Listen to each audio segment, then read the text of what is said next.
परम पावन बोधिसत्व डॉक्टर बाबा साहेब भीमराव रामजी आम्बेडकर, परम निरात्मा तथागत सम्मा संबुद्ध और इस बहुजन समाज रूपी महासागर में जन्मे उन समस्त महानायकों और महानायिकाओं को दिल की गहराइयों से नमन करता हूं, जिनके संघर्षों के कारण, जिनके आदर्शों के कारण, जिनकी प्रेरणाओं के कारण और जिनके मार्गदर्शन के कारण हम अर्थात वे लोग जो कभी सामान्य मानवता ही नहीं बल्कि पशुता से भी नीचे गिरा दिए गए थे, ऐसे हम लोग आज सामान्य मानवता ही नहीं बल्कि अंतरराष्ट्रीय स्तर की मानवता के भागी बने हैं।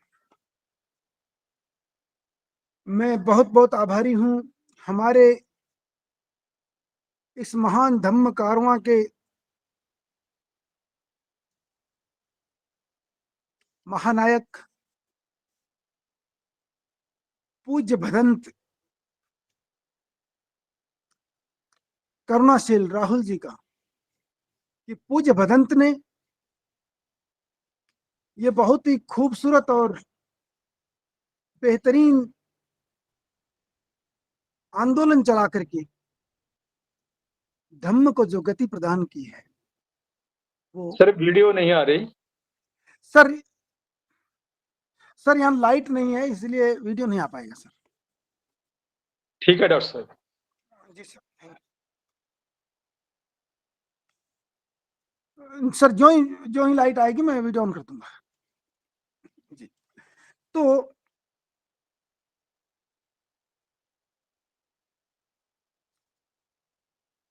आपने जो धम्म के लिए एक की महान कारवां बनाया है, ये निश्चित रूप से भारत में धम्मिक पुनर्जागरण के आंदोलन के इतिहास में एक बहुत बड़ा, बहुत क्रांतिकारी कदम रहा है। ऐसा आने वाले इतिहास में रेखांकित किया जाएगा। पूज्य भदंत, आपका बहुत बहुत अभिनंदन, बहुत बहुत आभार, बहुत बहुत साधुकार कि आपने इतना खूबसूरत काम अंजाम दिया। बहुत बहुत आभार, बहुत बहुत साधुकार। मैं बहुत बहुत आभारी हूं हमारे इस मंच के आज के आदरणीय मंच संचालक सम्माननीय मिलिंद बौद्ध सर का, कि आपने मुझे इस मंच पर बोलने की अनुमति प्रदान की। इसके लिए आपका बहुत बहुत आभार, बहुत बहुत साधुकार। मैं बहुत बहुत आभारी हूं आप सभी मिशनरी धम्म शक्तियों का, कि आपने अपने व्यस्त जीवन में से, या यूं सही मायने में कहीं तो आज के भागदौड़ भरे व्यस्ततम जीवन में से आपने हर रोज एक निश्चित समय इस मिशन को देने का फैसला किया। और विशेष बात यह है कि सिर्फ झंडा उठाने या फिर नारे लगाने से ही मिशन आगे नहीं बढ़ता है, बल्कि मिशन आगे तब बढ़ता है जब हम मिशन को समझने के लिए निरंतर निरंतर अलग अलग जगह जुड़ करके, अलग अलग साहित्य पढ़ करके अपने आप को समृद्ध बनाते हैं। क्योंकि एक मिशन तभी ज्यादा सफल हो पाता है जब उसके कार्यकर्ता अधिक से अधिक समृद्ध, बौद्धिक रूप से समृद्ध होते हैं और अपनी परंपरा, अपने मिशन को बहुत बेहतरीन ढंग से जानते हैं। तभी वो मिशन सही मायने में आगे बढ़ता है। तो आप सबने इतना खूबसूरत कार्य करने का निर्णय लिया, इसके लिए आपका बहुत बहुत आभार, बहुत बहुत साधुकार। तो आज हम फिर उसी विषय पर बात करते हैं। कल जो सर ने मेरे नाम के बारे में चर्चा की थी और मैंने उस नाम का संक्षेप में अर्थ बताया था, तो मैं आशा करता हूं कि उससे आपको इतना अंदाजा लग गया होगा कि अगर हम अपनी परंपरा से जुड़े महानायकों और महानायिकाओं को के आधार पर अपने नाम रखते हैं, तो फिर जो वर्तमान में बौद्ध अंतरराष्ट्रीय बौद्ध समाज है उसकी नजर में हम उनके अपने हैं। और जो भारतीय गैर बौद्ध हैं या अंतर्राष्ट्रीय स्तर पर जो गैर बौद्ध हैं, वो हमें अपने आप से नहीं जोड़ पाएंगे। मतलब अगर अनवराठ अम्ब शब्द सुना जाएगा तो अनवराठ यदि बर्मा के लोग सुनते हैं तो वे बहुत अच्छा महसूस करेंगे, अपना सा महसूस करेंगे। अगर वू लियांग का नाम कोई चीन का बौद्ध सुनता है तो उसको एकदम अपना सा लगता है। अगर राजकुमार शोतोकू ताइशी का नाम एक जापानी व्यक्ति सुनता है तो वो गौरवान्वित महसूस करता है। उसको लगता है कि मतलब हमारे एक महान पूज्य पुरुष को हम लोग, ये भारतीय लोग इतने सम्मान से याद करते हैं, अपने नाम में उनको शामिल करते हैं, तो वे लोग बहुत गौरवान्वित महसूस करेंगे, उन्हें अपना सा लगेगा। तो कहने का मतलब कि जब हम अपने वर्तमान बौद्ध समाज से, अंतरराष्ट्रीय बौद्ध समाज हो जिस भी देश में है, अगर उनसे जुड़ते हैं तो उनको एकदम अपना लगेगा। लेकिन अगर हम किसी हिंदू से पूछें कि भाई किसी का नाम देस्तोंग निरिसरो है, तो देस्तोंग निरिसरो हिंदू है क्या? हिंदू कभी नहीं कहेगा ये हिंदू है। किसी मुस्लिम से पूछें क्या ये मुस्लिम है, तो वो कभी मुस्लिम नहीं मानेगा। आप एक तिब्बती से पूछिए कि देस्तोंग नाम है तो वे व्यक्ति कौन होगा? कोई हिंदू होगा या मुस्लिम होगा या बौद्ध, कौन होगा? वो तुरंत कहेगा वो बुद्धिस्ट होगा, क्योंकि देस्तोंग पूरे हिमालय में बौद्धों की जो धार्मिक भाषा है, तिब्बती भाषा, उसमें आम शब्द है। तो पूरे हिमालय के लोग, चाहे वो भारतीय क्षेत्र लेह लद्दाख से हों, चाहे वो हिमाचल प्रदेश के लाहौल स्पीति से हों, चाहे वो सिक्किम से हों, चाहे अरुणाचल प्रदेश से हों, या फिर वे इन पड़ोसी राज्यों देशों जैसे कि नेपाल है, भूटान है, तिब्बत है, चाहे उन देशों के लोग, वे ये पूरा हिमालयी बेल्ट अपना सा महसूस करेगा। लेकिन यही नाम किसी हिंदू को सुनाइए, किसी मुस्लिम को सुनाइए, सिख को सुनाइए, ईसाई को सुनाइए, यहूदी को सुनाइए, पारसी को सुनाइए, वे लोग अपना नहीं महसूस करेंगे। तो काम हो गया ना, कि हमें वहां से अलग होना और इधर से अपनों से जुड़ना है। तो ये काम बहुत ही सहजता से, बहुत ही सरलता से अपने आप होता चला जाता है। हमें उन नामों की जरूरत नहीं है जो नाम आज मालूम ही नहीं चलता कि बौद्धों के भी हैं। जैसे राहुल शब्द है, आज राहुल नाम से किसी बौद्ध का पता नहीं चलता। गौतम शब्द किसी बौद्ध का पता नहीं चलता। क्यों नहीं चलता? आनंद शब्द किसी बौद्ध का पता नहीं चलता। क्यों नहीं चलता? क्योंकि ये जो शब्द हैं ये इस तरह के हैं कि ये हिंदू, जैन, बौद्ध और यहाँ तक कि सिख, इन सब में आम है, इसलिए नामों से पता नहीं चलता कि आप कौन है। लेकिन जो ही हम इन हिंदू जैसे दिखने वाले नामों से कटते हैं और बुद्धिस्ट नाम, जो प्रॉपर बुद्धिस्ट नामों से जुड़ते हैं, तो एकदम समाधान हो जाता है कि हाँ भाई ये बुद्धिस्ट समाज के लोग हैं। खैर, तो हम आगे बढ़ते हैं। मैं आशा करता हूं कि आपको धम्मिक नाम का महत्व समझ में आ रहा होगा। अब हम आगे बढ़ते हैं और बात हमारी चल रही थी कि इन महानायकों, कौन से महानायक? परम संत रविदास साहब, परम संत कबीर साहब, इन दोनों महान बोधिसत्वों के साहित्य में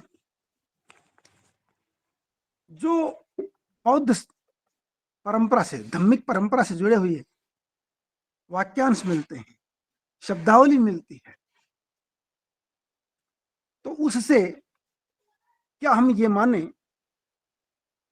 कि इनके बीच की कोई कड़ी होनी चाहिए? तो देखिए, इस बारे में एक निर्णायक बात है। वो क्या बात? यह है कि जैसा कि विनोद तोष भट्टाचार्य ने स्वयं लिखा है कि भाई बौद्ध चाह रहे थे हिंदुओं से समझौता हो जाए, ब्राह्मण धर्मियों से समझौता हो जाए, लेकिन नहीं, ब्राह्मण धर्मियों ने मना कर दिया। ठीक है, वैसे भी ब्राह्मण धर्मियों और बौद्धों में कोई बहुत ज्यादा प्रेम प्यार था भी नहीं उतना ज्यादा। क्यों नहीं था? क्योंकि ब्राह्मण धर्म, जैसा कि बाबा साहब कहते हैं कि ब्राह्मण धर्म ईश्वर को मानता है, बुद्धिज्म ईश्वर को नकारता है। ब्राह्मण धर्म आत्मा को मानता है, बुद्धिज्म उसको नकारता है। ब्राह्मण धर्म जात पात छुआछूत ऊंच नीच को मानता है, लेकिन बुद्ध धर्म इससे अस्वीकार करता है, इसको खारिज करता है। न केवल अस्वीकार बल्कि इसको बकवास मानता है। बुद्ध धर्म इसको खारिज करता है। इसके ऊपर कभी फिर से एक विस्तार से एक चर्चा लेके आऊंगा कि किस तरह से एक बौद्ध विद्वान ने वर्ण व्यवस्था और जातिवाद से संबंधित सारे ही तर्कों को खारिज कर दिया था। और ये किताब लगभग 2000 साल पुरानी है। हालांकि उस किताब में भी घालमेल हुआ, हमने उस घालमेल को पकड़ा, लेकिन इस पर अलग से चर्चा करेंगे कि किस तरह से बौद्धों ने, प्राचीन बौद्ध दार्शनिकों ने, आचार्यों ने जात पात को किस तरह खारिज किया, वर्ण व्यवस्था को किस तरह खारिज किया। अब हम देखते हैं कि ये जो भेद है, ये जो अंतर है, ये अंतर दिखाता है कि समझौता हो ही नहीं सकता था, समझौता हो ही नहीं पाता। फिर भी बौद्धों ने प्रयास किया, लेकिन वो बहुत लेट भी हो चुके थे। खैर, क्योंकि मुख्य रूप से उनका, जैसे बौद्ध सिद्ध है, ठीक है, पहले के बौद्ध आचार्यों की बात छोड़िए, बौद्ध सिद्ध है तो सारे ही तो एक स्वर में बोलते हैं, एव मुने भी सरहे गाइव तंत्रण मंत्रण एक कवि गाहिव। कहते हैं तंत्र मंत्र आदि बकवास है, हम इनको नहीं मानते, बौद्ध सिद्ध कह रहे हैं। इसी तरह से, और कहते हैं मानना ही नहीं चाहिए, इसको ग्रहण करना ही नहीं चाहिए, तंत्र मंत्र बकवास होते हैं। और सुनिए, तिलोपा कहते हैं, बौद्ध सिद्ध तिलोपा कहते हैं, सॉरी लिखते हैं, देवम पूजा मोक्षण, देवम पूजो तिथण जावा, देव पूजा ही मोक्ष न पावा। कि देव पूजा, तीर्थ यात्रा सब व्यर्थ है, बेकार की बातें हैं। क्यों? कहते हैं देव पूजा ही मोक्ष न पावा, कि देवों की पूजा करने से मोक्ष नहीं मिलता है, मुक्ति नहीं मिलती है। इसी तरह से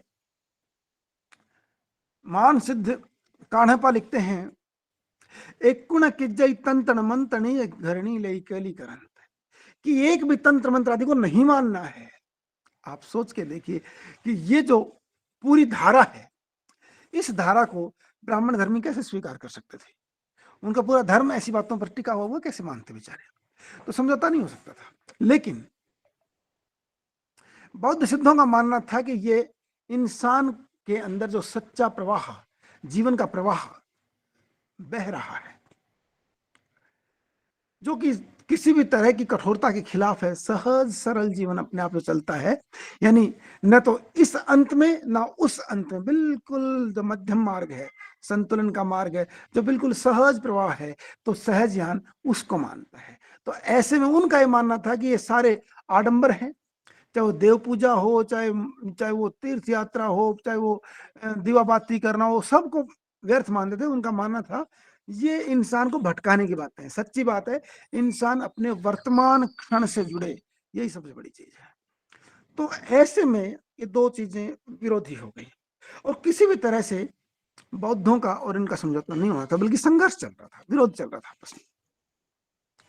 यही तो कारण है कि महायान के महान दार्शनिक,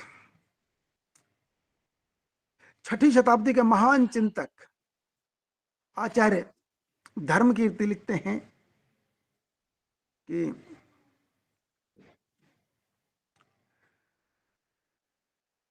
कि जड़ता से, अकल के मारे लोगों की जड़ता को जानने की 5 निशानियां हैं। कौन कौन सी? तो कहते हैं वेद प्रामाण्यम कस्यचित कर्तृवाद, स्नाने धर्म इच्छा जातिवादावलेप, संतापारंभ पाप हानाय चेति, संतापारंभ पाप हानाय चेति, ध्वस्त प्रज्ञानाम पंचलिंगानि जाड्डे, ध्वस्त प्रज्ञानाम पंचलिंगानि जाड्डे। कहते हैं अकल के मारे लोगों की जड़ता को जानना हो तो उसकी 5 निशानियां हैं कि किसी परमात्मा का ज्ञान है जो हमेशा रहता है, कोई नित्य ज्ञान है, ये अंधविश्वास। दूसरी बात, किसी परमात्मा ने कश्चित कर्तृवाद है किसी ईश्वर ने इस दुनिया को बनाया है, ये अंधविश्वास। और स्नान धर्म इच्छा, किसी खास जगह, किसी खास नदी तालाब आदि में स्नान करने से पुण्य की इच्छा करना, ये तीसरा अंधविश्वास अज्ञान है। और चौथा, अपने शरीर को कष्ट देने से मुक्ति समझना। मतलब शरीर को कष्ट देने के बजाय इनके अनुसार मन को संतुलित करना चाहिए, लेकिन ये लोग मन को संतुलित नहीं करते, शरीर को कष्ट देते हैं। तो शरीर को खाम का कष्ट देना, ये चौथी निशानी। और पांचवी निशानी है जातिवादावलेप, कि जातिवाद यानी मैं ऊंची जाति का हूं, यह अहंकार, और हाय रे मैं तो अच्छू तू नीची जाति का हूं, ये हीन भावना, ये दोनों ही शामिल है इसमें। तो कहते हैं इन दोनों तरह का जो जातिवाद है, जन्म के आधार पर श्रेष्ठता और हीनता का जो भाव है, ये पांचवी चीज है। ये जो पांच चीजें, अकल के हमारे लोगों की जड़ता की ये पांच निशानियां हैं। आप सोच के देखिए कि ऐसे में जब इस तरह परस्पर बहस, तीखी बहस चल रही हो, तो वो लोग एकदम से कैसे अपना लेते। नहीं समझौता होना था, और बौद्धों को भी इस बात का पता था, लेकिन फिर भी कोशिश करनी थी, असफल रहे। अब दूसरी तरफ जो तुर्क आए, देखिए ये भी इंटरेस्टिंग बात है कि जो तुर्की है, असल में कभी बौद्ध देश होता था। तुर्की एक जमाने में बौद्ध देश था, लेकिन बाद में जब मुसलमानों से किसी लड़ाई में ये हार गए तुर्की के लोग, तो फिर इनको मुसलमान बना दिया गया, सभी लोगों को। तो तुर्की पूरा देश मुस्लिम हो गया था। और बाद में इन लोगों ने इस्लाम को बहुत कठोरता और बहुत कट्टरता से प्रचारित करने का उनकी कोशिश की। अब ये भी इंटरेस्टिंग बात है कि आधुनिक जमाने में तुर्की मुस्लिम भले ही है, लेकिन वो धर्मनिरपेक्ष देश है। ये भी एक इंटरेस्टिंग बात है।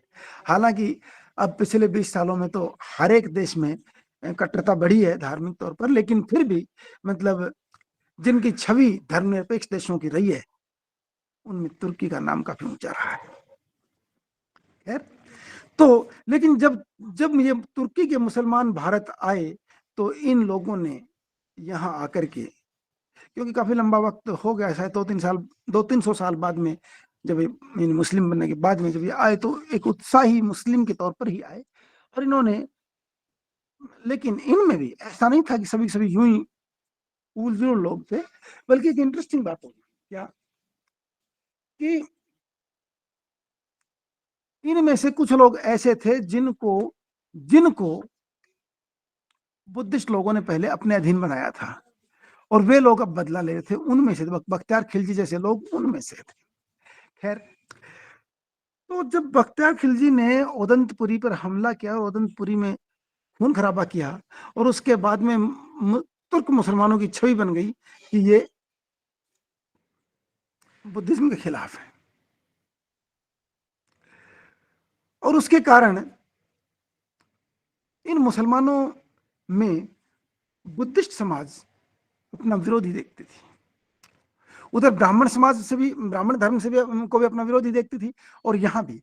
तो इसलिए इन लोगों की हालत क्या होगी, बौद्धों की, वे ना तो हिंदू को स्वीकार कर सकते थे, ना तुर्क को स्वीकार कर सकते थे। इसीलिए इस परंपरा, इस तीसरी परंपरा से जो लोग आए, देखिए कहने को तो महापंडित राहुल सांकृत्य ने लिखा है कि जल्दी ही सारे बौद्ध या तो या तो शूद्र बन गए हिंदू धर्म में आकर के, या फिर उधर इस्लाम में आके मुसलमान हो गए। लेकिन ये जानने लायक बात है क्या, कि जो समाज दोनों को अपना नहीं मान रहा था, वो इतनी आसानी से झुकने वाला था क्या। दूसरी बड़ी बात की, हो सकता है कुछ इलाकों में जहां इन धर्मों की प्रधानता रही हो, वहां शायद सरेंडर कर भी दिया हो, लेकिन हर जगह सरेंडर कर दिया गया होगा, ये बात नहीं मानी जा सकती। ये बात मानने के लायक ही नहीं है, नहीं मान सकते इस बात को। क्योंकि आज भी हमें दूर दराज इलाकों में कई बार ऐसी चीजें मिल जाती हैं, जैसे हरियाणा में एक तोशाम नाम की जगह है। तोशाम की पहाड़ी में एक छोटा सा मंदिर बना हुआ है, और उस मंदिर का देवता कौन है, तो लिखा है बाबा मुंगीपा। पा शब्द से अंत होने वाले शब्द आमतौर पर हिंदू धर्म में नहीं पाए जाते। ये तो बौद्ध सिद्धों की पहचान है। सिद्धों के सारे नाम, चाहे वो जालंधर पा है, मीन पा है, चाहे वो पनही पा है, चमरी पा है, तिलो पा है, कान्ह पा है, सरह पा है, लुई पा है, ये जितने ही लोग हैं पा के नाम से तो ये लोग आते हैं। तो कहने का मतलब कि एक जमाने में तोशाम के आसपास भी बुद्ध धर्म का प्रचार प्रसार रहा है, और शायद अंतिम सिद्धों में से जिनका नाम लिस्ट में रिकॉर्ड ही नहीं हुआ, उन सिद्धों में से एक मुंगीपा थे। तो कहने का मतलब कि यह संभव नहीं था, यह संभव नहीं था कि सब के सब लोग एक झटके में बुद्धिस्ट चेतना को त्याग देते, नहीं हो सकता था ये, और ये हुआ भी नहीं, ना हो सकता था ना हुआ। तो परिणाम क्या निकला? परिणाम यह निकला कि जो बौद्ध समाज था वो पूरी तरह से न तो इस्लाम की तरफ गया, और न पूरे का पूरा बौद्ध समाज ब्राह्मण धर्म को स्वीकार कर पाया।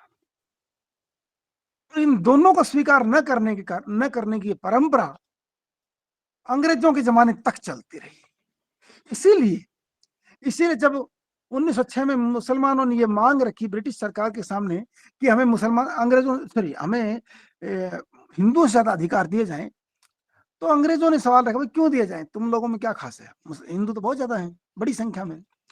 तो मुसलमानों ने तर्क दिया कि ये पूरा सच नहीं है, पूरा सच ये है कि अछूत आदिवासी वगैरह इनसे अलग है, वे अपने आप को हिंदू मानते ही नहीं, और ये भी उनको हिंदू नहीं मानते। तो अब बोले पता कैसे करें? बोले सरकार आपकी, आप पता करो। तो अब अंग्रेजों ने इसके लिए फिर पता किया, और 10 पैरामीटर तैयार किए, 10 मानदंड तैयार किए कि जो लोग, उनमें से एक मानदंड महत्वपूर्ण यह है, वे लोग अछूत हैं जो ब्राह्मण को अपना गुरु धारण नहीं करते। सर जी सर। तो ये देखने की बात है कि जो लोग ये दावा करते हैं कि भाई सारे के सारे बौद्ध या तो मुसलमान बन गए थे या फिर हिंदू धर्म में आकर के शूद्र बन गए थे, लेकिन ये पूरा सच नहीं है। पूरा सच क्यों नहीं है? इसलिए नहीं है क्योंकि जब अंग्रेजों से मुसलमानों ने ज्यादा अधिकारों की मांग रखी, तो अंग्रेजों ने कहा कि भाई मुसलमानों की बजाय भारत में हिंदू ज्यादा है, तो हम आपको अधिकार ज्यादा कैसे दें? तो इस बात पर मुसलमानों ने कहा था ये पूरा सच नहीं है। अछूत और आदिवासी जो है वो बहुत बड़ी जनसंख्या है, और वे हिंदू नहीं है, क्योंकि ना तो हिंदू उनको हिंदू मानते हैं, ना वे अपने आप को हिंदू मानते हैं। तो इस पर अंग्रेजों ने पूछा पता कैसे करें? तो इन लोगों ने कहा कि आपकी सरकार, आप पता कीजिए। तो सरकार ने फिर 10 मानदंड तय किए, मानक तय किए कि इन 10 बातों के होने से पता चलेगा कोई व्यक्ति हिंदू है या नहीं है। और उनमें से 2 बातें बड़ी रोचक थी। वो क्या? जो व्यक्ति, वो समाज जो ब्राह्मण को गुरु धारण नहीं करता, ब्राह्मण को गुरु नहीं मानता, वो अछूत है। वो समाज जो ब्राह्मण से कोई संस्कार नहीं कराता, ब्राह्मण पुरोहित से कोई संस्कार नहीं कराता, वो अछूत है। जो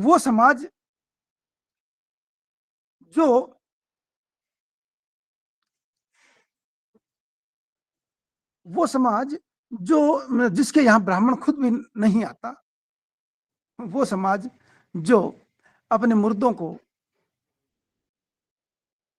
जलाता नहीं है। खैर, तो इसका मतलब इसी तरह से वो 10 मानदंड थे। और इंटरेस्टिंग बात यह है कि उसमें हमारी सारी जातियां शामिल थी, जिनको हम अछूत जातियां कहते थे। अब देखने की बात क्या है कि अगर बौद्ध समाज पूरे का पूरा ब्राह्मण धर्म मान लेता और शूद्र बन जाता, तो फिर इनको अछूत क्यों माना जाता? और बड़ी बात यह थी कि अगर वो मान लेते कि हम हिंदू ही हैं, तो फिर ब्राह्मण पुरोहित को अपने घर नहीं आने देंगे, ब्राह्मण पुरोहित से कोई संस्कार नहीं कराएंगे, किसी ब्राह्मण को हम अपना गुरु नहीं मानेंगे। ये बात कैसे हो जाती? जबकि ब्राह्मण धर्म का सिद्धांत है वर्णानाम ब्राह्मणो गुरु, कि वर्णों का, सभी वर्णों का गुरु ब्राह्मण ही होता है। तो ऐसे में अगर ये अब हिंदू धर्म में आते तो फिर ये ब्राह्मण को गुरु मानते, लेकिन उन्होंने नहीं माना इन्होंने। इसका मतलब इन्होंने ब्राह्मण धर्म को अपनाया ही नहीं। अब दूसरा पक्ष आता है, क्या इन्होंने इस्लाम को अपनाया? तो ये बड़ी इंटरेस्टिंग बात है कि ये भले ही पीढ़ी दर पीढ़ी कई शताब्दियों तक मुसलमानों के साथ नजदीक भी रहते हैं, लेकिन मुसलमान नहीं बने। कहने को लोग कहते हैं जाति पाति से पीड़ित होकर के बहुत सारे लोगों ने इस्लाम अपना लिया, लेकिन ये पूरा सच नहीं है, ये पूरा सच नहीं है। सच्ची बात तो यह है कि इतिहास में इस तरह कोई घटना घटित ही नहीं हुई, या घटित हुई भी होगी तो शायद ही कोई बहुत रेयर, बड़ी दुर्लभ घटना होगी जब किसी ने जाति पाति कारण इस्लाम अपनाया होगा। ना, कोई आधार ही नहीं है, क्योंकि वे दोनों, क्योंकि बुद्धिस्ट समाज इन दोनों को स्वीकार नहीं कर सकता था, ना हिंदू को ना मुसलमान को। तो अब यह बात आती है कि जब जब बुद्धिस्ट समाज की यह समस्या थी और दोनों को स्वीकार नहीं कर सकता था, तो फिर उसके साहित्य में बात आनी चाहिए कि वो ना हिंदू को मानेंगे ना मुसलमान को मानेंगे। और इंटरेस्टिंगली आपको ये जानकर मजा आएगा कि इन दो महान संतों के साहित्य में हिंदू और मुसलमान दोनों को अस्वीकार किया गया है, किसी को स्वीकार नहीं किया गया है। ना मजेदार बात। परम संत कबीर साहब कहते हैं, हिंदुवन की दया मेहर तुर्कन की दो घर से भागी, वो करे जिबे वो झटका मारे आग दो घर लगी। परम संत बोधिसत्व रैदास जी कहते हैं, मसीत में ही अल्लाह नहीं, देहुरा में ही नहीं राम। कहते हैं कि मतलब मस्जिद ना तो मस्जिद में अल्लाह है और ना ही मंदिर में राम है। अब सोच के देखिए, ये दोनों को स्वीकार करना है, दोनों को समझाना है, दोनों को अस्वीकार करना है। लोग हिंदी के अकादमी को लिखा कि देखो ये संत दोनों को समझा रहे थे, लेकिन ये समझाना नहीं है। इसको समझाना नहीं कहते कि ना तो मस्जिद में अल्लाह है ना मंदिर में राम है। ये समझाना नहीं है, दोनों को खारिज करना है कि क्यों क्यों पागल हो रहे, क्यों वहां जा रहे हो, कोई फायदा ही नहीं वहां जाने का, क्योंकि वहां जो चीज वो बता रहे हो वो है ही नहीं। इस चीज को समझाना कैसे कहें? ये समझाना नहीं है, ये खारिज करना है। तो इसका मतलब ये संत दोनों को खारिज कर रहे थे। कबीर साहब कहते हैं, जो तू बामन बाम नहीं जाया आन बात से काहे ना आया। कि अगर तू ब्राह्मण, सच में तू ब्राह्मणी से उत्पन्न हुआ, तो फिर तू उसी तरह क्यों पैदा हुआ जैसे हम भी पैदा हुए हैं। बाकी लोग जैसे पैदा हुए जैसे तुम भी पैदा क्यों हुए? तुम किसी अलग तरह से पैदा होते। ठीक उसी तरह उसी मौके पर कबीर जी ये भी कहते हैं, जो तू तुरक तुरक नहीं जाया बाहिर भीतर खत्तन काहे न कराया। कि अगर तू वास्तव में अपने आप को तुर्क मानता है और तू तुर्कनी का बेटा है, तो फिर भीतर से ही, माँ के गर्भ से ही तेरा खतना होके आता, बाहर खतना क्यों कराते हो, क्यों ढोंग करते हो? तो कहने का मतलब यह है कि वो कह रहे हैं कि हिंदू भी गलत है और तुर्क भी गलत है, ब्राह्मण भी बकवास करता है और तुर्क भी बकवास करते हैं, दोनों झूठे हैं। अब ये देखने के बाद जो आदमी दोनों को झूठा मान रहा हो, वो दोनों को समझा रहा है क्या? नहीं, वो दोनों को खारिज कर रहा है। और जब दोनों को खारिज कर रहा है तो एक ही बात समझ में आती है, कौन था जिसको दोनों से दिक्कत थी? भारत के इतिहास में कौन सा समाज था, कौन सा समुदाय था जिस समुदाय को हिंदू और मुसलमान दोनों से दिक्कत थी, जो दोनों को गलत मानता था, दोनों से जिसको परेशानी हुई, जो दोनों से आहत था? और वो सिर्फ और सिर्फ बौद्ध समाज था। अब एक मुद्दा यहां फंसता है, वो क्या कि भाई अगर हम इनको बौद्ध माने, बुद्ध धर्मिक माने, शासनिक समाज माने, किस आधार पर माने? क्योंकि कबीर जी ने राम रहीम सब शब्द प्रयोग किए, कहीं बुद्धं शरणं गच्छामि तो नहीं आया। रैदास जी ने और बहुत सारे काम किए, लेकिन बुद्धं शरणं गच्छामि कहीं नहीं दिख रहा। ये बिल्कुल ठीक बात है। उसका वाजिब कारण है क्या? जैसा कि मैंने कल भी इस चीज पर प्रकाश डाला था कि इन लोगों के पास, इन संतों के पास मूल बुद्ध वचन नहीं थे, पहुंचे ही नहीं। इनके पास मूल बुद्ध वचन नहीं पहुंचे, और नहीं पहुंचने का कारण था कि बुद्ध धर्म के प्रमुख उपदेष्टा इनसे कुछ पहले भारत से जा चुके थे, और जो भारत में थे वे बहुत कम थे और वे हर जगह पहुंच नहीं पा रहे थे। लेकिन इन लोगों ने अपने पुरखों से धम्म के बारे में सुना। अब इसको समझने की कोशिश की, मैं क्या कह रहा हूं। मैं ये कह रहा हूं कि इन्होंने किसी बौद्ध गुरु से धम्म नहीं सीखा, बल्कि अपने पुरखों से अपने अनपढ़ पुरखों से धम्म सीखा है। और ये वो अनपढ़ पुरखे थे जिनके पास धम्म की परफेक्ट प्रामाणिक जानकारी नहीं थी। तो धम्म के वो सामान्य बातें इनको मालूम थी, जो बातें बौद्ध सिद्धों से इन तक पहुंची थी, इनके पुरखों तक पहुंची थी। तो वे बातें ये लोग बोलते थे, लेकिन इन बातों के अलावा इनके पास विशेष बात नहीं थी। विशेष बात क्या? ये लोग पाली नहीं जानते थे, जिसके कारण ये बौद्ध भिक्षुओं से संवाद स्थापित कर पाते। क्यों नहीं जानते थे? क्योंकि हमारे जितने लर्निंग सेंटर्स थे, हमारे जितने धम्मिक सेंटर्स थे, शिक्षा के केंद्र थे, वे सब बंद हो चुके थे। जब हमें सिखाने वाला कोई था नहीं, और हमारे पुरखे उतने ज्यादा पढ़े लिखे नहीं थे कि वे पाली भाषा को जानते, तो ऐसे में इसकी कोई संभावना नहीं थी कि पाली भाषा को समझ पाते और या पाली भाषा को बोल पाते। बौद्ध भिक्षुओं को उन्होंने देखा होगा, इसमें कोई शक नहीं है, इसमें कतई कोई शक नहीं है। लेकिन जो बौद्ध भिक्षु भारत में आए, वे या तो लंका से आए, बर्मा से, या फिर तिब्बत से। तिब्बत वाले भारतीय भाषा नहीं जानते थे, या तो तिब्बती जानते या संस्कृत जानते, और इन लोगों के पास तो शिक्षा का कोई रास्ता ही नहीं था, इसीलिए ना ये तिब्बती जानते थे ना संस्कृत जानते थे। उधर लंका वाले या तो सिंहली भाषा जानते थे या फिर पाली भाषा जानते थे। अब क्योंकि पाली के शिक्षा केंद्र यहाँ थे ही नहीं, बंद हो चुके थे, इसलिए ये लोग पाली नहीं जानते थे, और सिंहल जानने का तो मतलब ही नहीं है, इसलिए ये उनसे संवाद स्थापित नहीं कर पाए। बर्मीज भिक्षु आते थे तो बर्मा के लोग बर्मीज भाषा जानते थे और पाली भाषा जानते थे।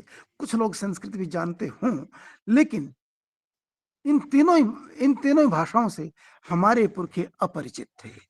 इसलिए बौद्ध सिद्धों के जो वचन आए, बौद्ध सिद्धों की जो धारा, मुख्य धारा आई, कौन सी थी वो मुख्य धारा?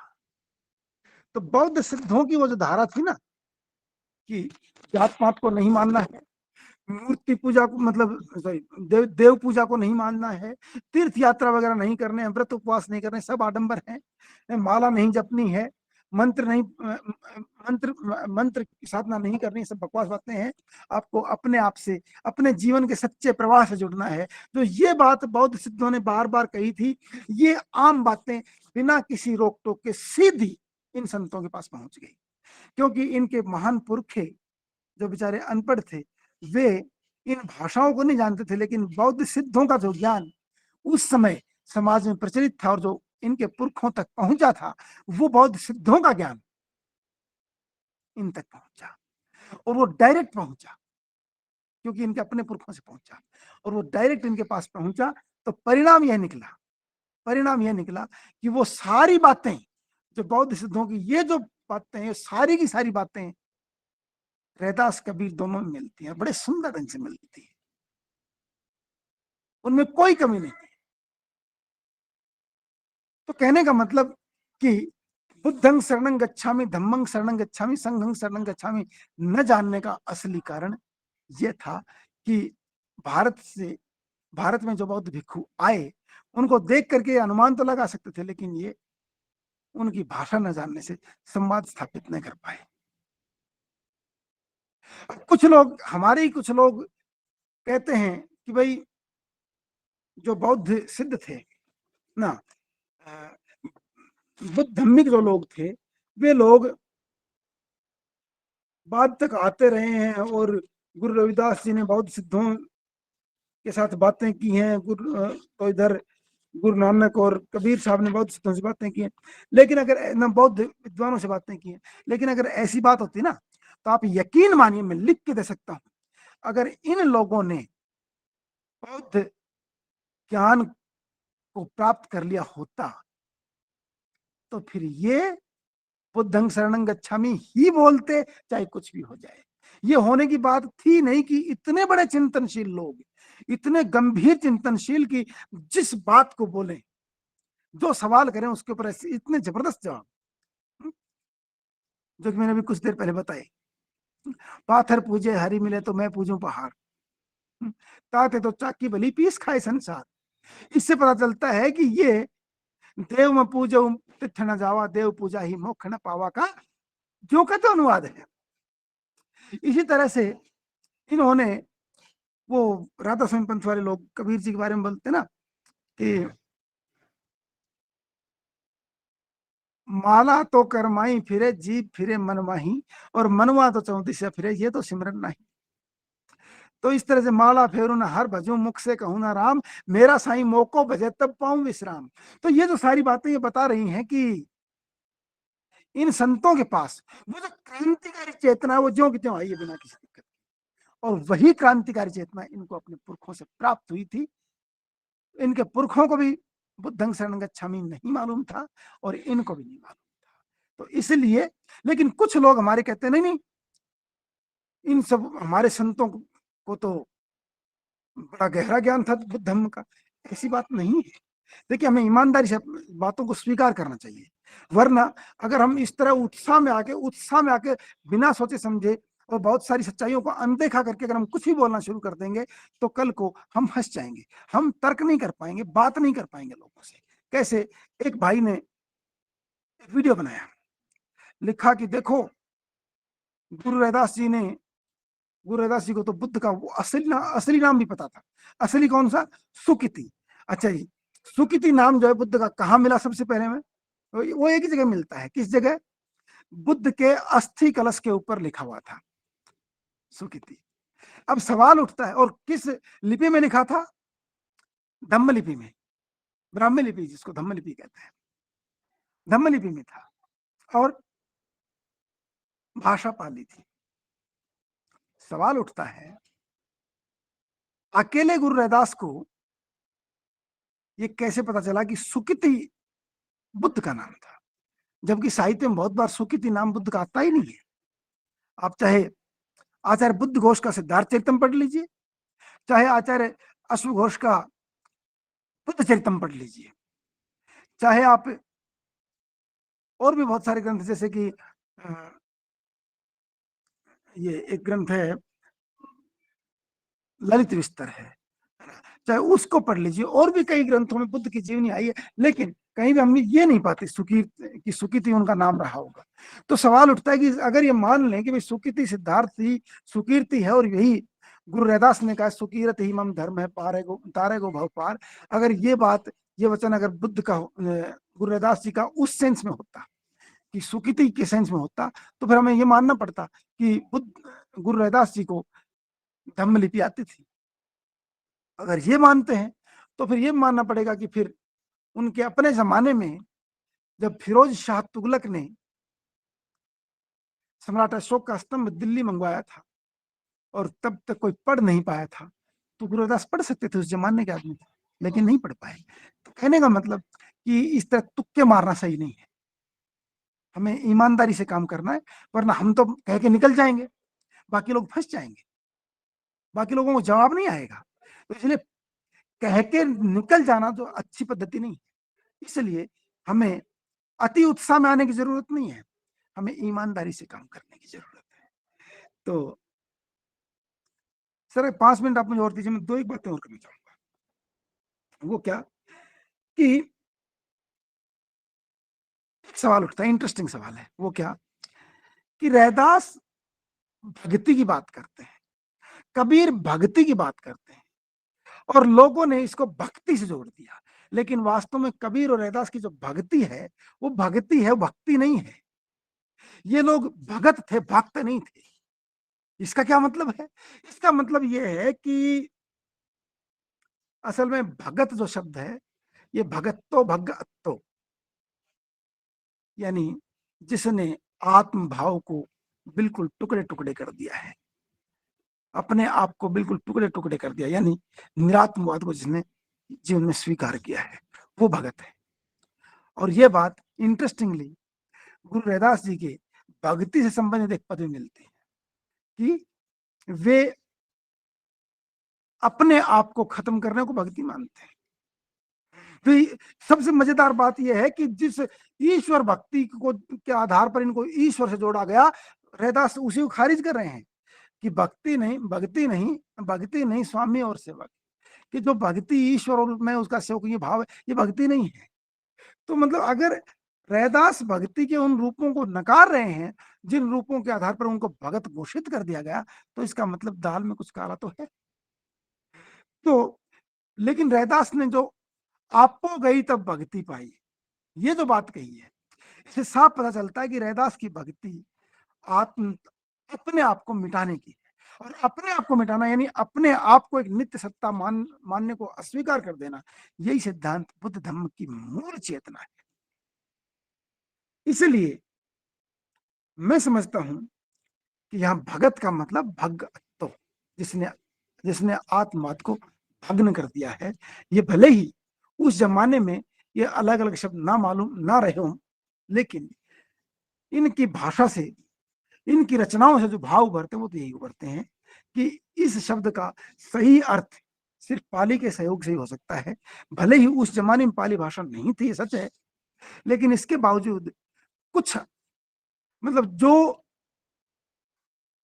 शब्द की व्याख्या की जाएगी वो शब्द उसी परंपरा से जुड़ेगा। वरना जब तक भक्ति को हम ईश्वर भक्ति मानते हैं तो तब तक रैदास जी के इस पद का कोई समाधान नहीं होता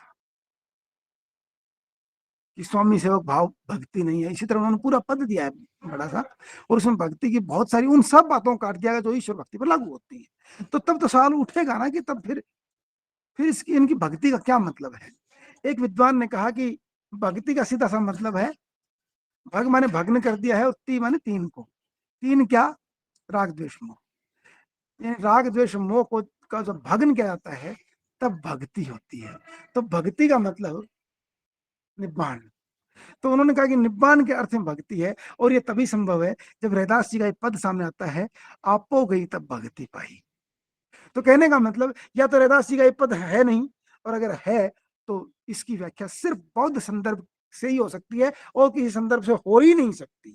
तो ये बात थी जो मुझे विशेष तौर पर रखनी थी। एक बार फिर चलते चलते बताना चाहूंगा कि मन चंगा तो कठौती में गंगा, ये रैदास वाणी में नहीं है। असल में ये जो शब्द पद है, ये जो विचार है, ये जो मान्यता है, ये गुरु गोरखनाथ जी की है। और गोरख वाणी जिसका संपादन डॉक्टर बर्थवाल साहब ने, पीताम्बरदत्त बर्थवाल साहब ने किया है, उसमें ये वचन मिलता है। जो देखना चाहिए देख लें। तो इसके साथ ही आज हमने हमारे महान संतों के बुद्ध धर्म से संबंध पर चर्चा की, और हमने देखने की कोशिश की कि किस तरह से इस संबंध की सही व्याख्या हो सकती है। तो आप सभी ने इस पूरी चर्चा को बड़े मनोयोग से सुना, इसके लिए मैं दिल की गहराइयों से आपका आभारी हूँ। अगर इस पूरी चर्चा में मेरे मुंह से कोई गलत, बेहूदी, नॉनसेंस, बकवास बात निकल गई हो तो माफ मत कीजिएगा, मुझे बताइएगा, सुधार करेंगे। गलती इंसान से होती है, कोई भी इंसान गलती कर सकता है। सुधार करेंगे, आगे बढ़ेंगे, क्योंकि मैं भी आप जैसा ही हूँ, बिल्कुल भी स्पेशल नहीं हूँ, इतना सब विशेष नहीं हूँ। जो भी गलती होगी सुधार करेंगे। इसके साथ ही आप सबके हृदय में परम पावन बोधिसत्व बाबा साहब आम्बेडकर और उनके मिशन के प्रति, हमारे महान पुरखों के मिशन के प्रति जो सम्मान का भाव है, उसी सम्मान के भाव को नमन करते हुए मैं अपनी वाणी को यहीं विराम देता हूँ। सादर जय भीम, नमो बुद्धस्स। सादर जय भीम, नमो बुद्धस्स। सादर जय भीम, नमो बुद्धस्स।